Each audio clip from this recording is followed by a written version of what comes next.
નમસ્કાર મિત્રો, GK3 ગુરુ યુટ્યુબ ચેનલમાં તમારા બધા લોકોનું હાર્દિક સ્વાગત છે. મિત્રો, મળ્યા છીએ નવા વિડીયોમાં નવી માહિતી સાથે.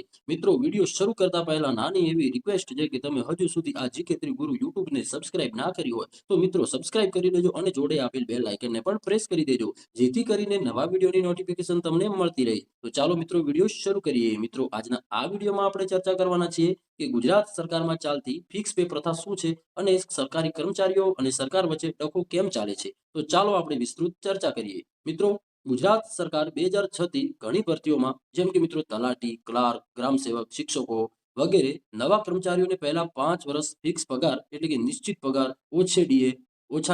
ઓછા લાભો આપે છે. ત્યારબાદ જ રેગ્યુલર પગાર સ્કેલમાં મૂકે છે. કર્મચારીઓને મિત્રો મુખ્ય વાંધો છે સમાન કામ અસમાન પગાર, ઇક્વલ વર્ક અનઇક્વલ પે. સમાન કામ કરવા છતાં રેગ્યુલર કર્મચારીઓ કરતા ઘણો ઓછો પગાર, ઓછા લાભો, પ્રોવિડન્ટ ફંડ, પેન્શન, પ્રમોશન વગેરેમાં નુકસાન થાય છે. અન્ય રાજ્યોમાં મિત્રો આવી પ્રથા ઓછી છે અથવા તો નથી. ગુજરાતમાં સૌથી ઓછો ફિક્સ વેતન આપવામાં આવે છે. આર્થિક નુકસાન ભારે, મોંઘવારીમાં પણ પગાર નિશ્ચિત રહે છે. પરિણામે લાખો યુવાનો કર્મચારીઓ પીડાય છે.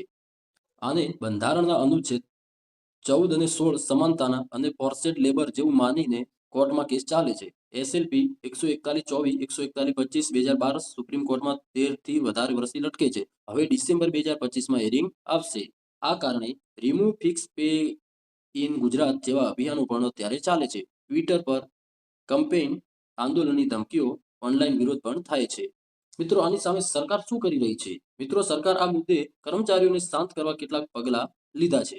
એટલે કે ડખો ઓછો કરવા. 2023માં 30% પગાર વધારો કર્યો. 2025માં 4 વધારો કર્યો, 5 થી 10%. દૈનિક ભથ્થું વધાર્યું, 120 હતું એનું 200 કર્યું, 240 હતું એનું 400 કર્યું. મૃત્યુ પર પરિવારને 14 લાખ સુધીની સહાય આપી. કેટલાક કેસમાં પાર્ટ ટાઈમ ફિક્સ પેને લાભ આપ્યા. પણ મુખ્ય માંગ છે ફિક્સ પે પ્રથા સંપૂર્ણ નાબૂદ કરવી અથવા તો 5 વર્ષને બદલે 3 વર્ષ કરવા.